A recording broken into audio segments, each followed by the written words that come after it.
Hi there. It has been a really long time since I've done a Facebook Live video, so I figured that today was probably a good place to start redoing them because it's January 2nd. So I am officially back to work and back to writing after a little bit of time off.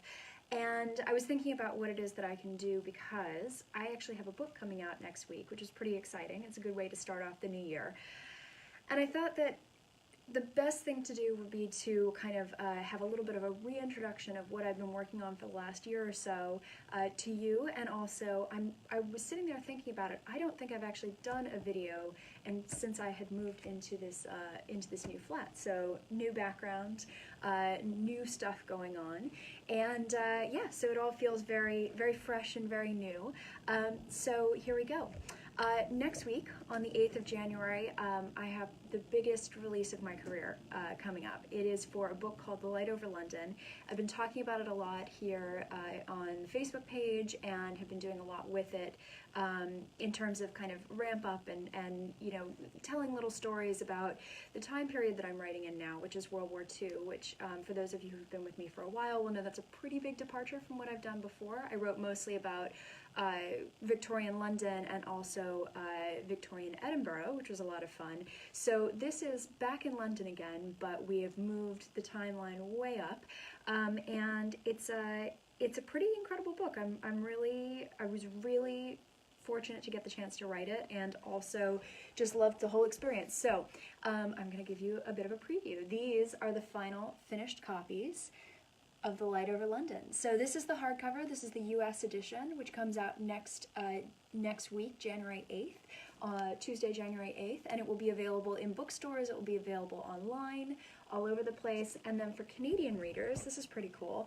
This is actually what the paperback edition looks like, because Canadian readers are going ahead and getting that in its paperback glory. So it has a really beautiful treatment. It's got this kind of shiny, which is actually showing up interestingly on on this camera, but it has this lovely sort of pearlescent finish, very similar to what you get for The Light Over London in hardcover. And again, that's on January 8th. And then, not to be outdone, the UK is going to be a little fashionably late.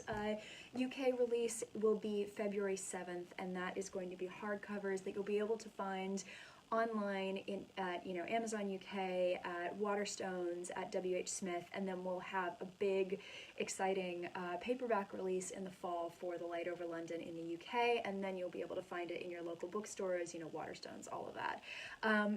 This is all really exciting because this was kind of a departure for me. I used to strictly write romance, so I was doing historical romance and did a little bit of contemporary romance too under the name Julia Blake. But I, for a long time, have been wanting to tell some different stories, and I love romance, and I love all the things that you can do with it, and the challenge of, okay, you know that the ending is going to be a happily ever after, so how do you get there in a way that's interesting, that's compelling, that has characters that are really, that feel very real, that are very deep, and how do you make those stories exciting if you know happily ever after is going to be the ending? But there were a couple stories I wanted to tell that were not happily ever afters, and that breaks a main tenet of romance, so I was looking to expand out a little bit and do something a little different. And my publisher approached me and asked me if I wanted to write women's fiction. So this book is what's called historical women's fiction. And so it focuses on women's stories, so still very close to what I was interested in with romance. But in this book, there are two stories actually being told. There's a contemporary story about a woman who finds a diary from World War II as well as a photograph, but has no identifying information about who wrote it. And the diary has a sort of a love story behind it, and so she's really curious about what it is that's happening in the past. And then the past, this lovely cover photo, is directly taken from the historical part of the book. So that's the second timeline, set in 1941, and it follows the woman who wrote the diary, who was an ACAC girl, or a gunner girl. These gunner girls were the women who were stationed or who were assigned to the Royal Artillery from the ATS, which is the British military's at the time, the women's branch of the army. And basically these women were incredible. They did everything but actually fire the anti-aircraft guns that were used to protect London, to protect various other parts of the country, and they were actually sent over to the continent as well, at different parts in the war. So they were really integral to defense and safety. And so Louise, the woman in the historical part of this,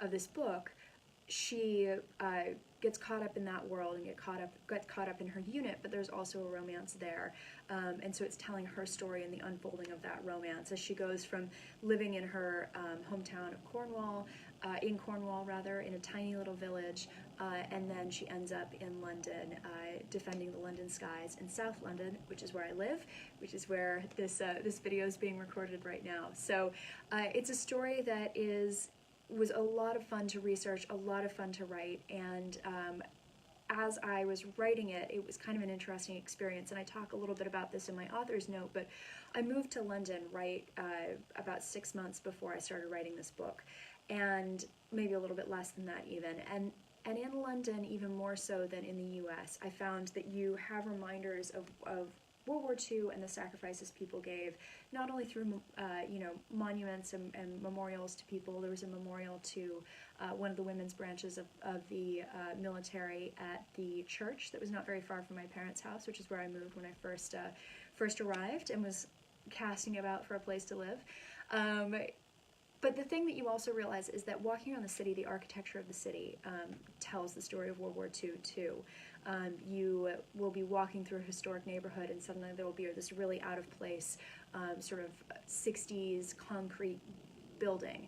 And when you start to understand what that is, it was a building that was likely bombed and was an empty lot until they decided to develop it. And you see pockets of that all across the city. And I have a friend who lives in Bermondsey, which is not very far from where I am, on the south of the river, and Bermondsey was really heavily bombed. And so the architecture of that neighborhood looks very different than it would have before the war. So you have these kind of consistent, constant reminders, and when you start to write a book like this also that is relatively recent history, there are also things that you learn about your family. So things that came up as part of my family while I was writing this mirrored some of the things that happened in the book. Not the terribly, terribly dramatic twisty-turny bits, but more, the idea of people signing something called the Official Secrets Act, which meant that, they couldn't talk about the war work that they were doing. There were, my mother and I have talked about my grandmother staying home in Liverpool while my grandfather was sent south because he was a printer.